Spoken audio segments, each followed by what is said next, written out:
ଜୟ ମା ହିଙ୍ଗୁଳା।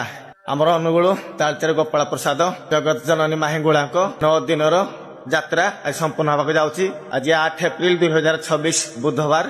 ତ ଶେଷ ଦିନରେ ଚାଲନ୍ତୁ ମାଙ୍କୁ ବାସ୍ତଳିକି ଯାଇ ଆପଣ ମାନଙ୍କୁ ନିହାତି ଭାବେ ଦର୍ଶନ କରାଉଛି। ଜୟ ମା ହିଙ୍ଗୁଳା। ମା ହିଙ୍ଗୁଳାଙ୍କ ମନ୍ଦିର ସେ ଆଗକୁ ଗଲେ ମାଙ୍କ ବାସ୍ତଳି। ଚାଲନ୍ତୁ ମାଙ୍କ ବାସ୍ତଳିକି ଯାଇକି ଆପଣ ମାନଙ୍କୁ ଭିଡିଓ କରି ଦଉଛି। ମାଙ୍କୁ ଆପଣ ନିହାତି ଭାବେ ଦର୍ଶନ କରିବେ। ଚାଲନ୍ତୁ ଆସ୍ତେ ଆସ୍ତେ ଭିଡ ଲାଗିଲାଣି। ଏଠୁ ମାଙ୍କର ବର୍ତ୍ତମାନ ଭୋଗ ଯିବ। ପ୍ରଥମେ ଚାଲନ୍ତୁ ଜଗତ ଜନନୀ ମା ହିଙ୍ଗୁଳା କୋବାସ୍ଥଳୀରେ ମାଙ୍କ ପାଖରେ ଏକ ଦୀପ ଲଗାଇବା। ବର୍ତ୍ତମାନ ଅପେକ୍ଷାର ଅନ୍ତ ଘଟିବାକୁ ଯାଉଛି। ଆଜି ପବିତ୍ର ଶୀତଳ ଯାତ୍ରା ଶେଷ ଦିନରେ ଆପଣମାନେ ମାଙ୍କୁ ଦର୍ଶନ କରନ୍ତୁ। ଜୟ ମା ହିଙ୍ଗୁଳା। ମା ହିଙ୍ଗୁଳାଇ ହିଙ୍ଗୁଳାଇ ଅନାତାର ତେଜକୁ ମା ହିଙ୍ଗୁଳାଇ। ବର୍ତ୍ତମାନ ମା ହିଙ୍ଗୁଳା କୋବାସ୍ଥଳୀରୁ ଆମେ ବିଦାୟ ନେଉଛୁ।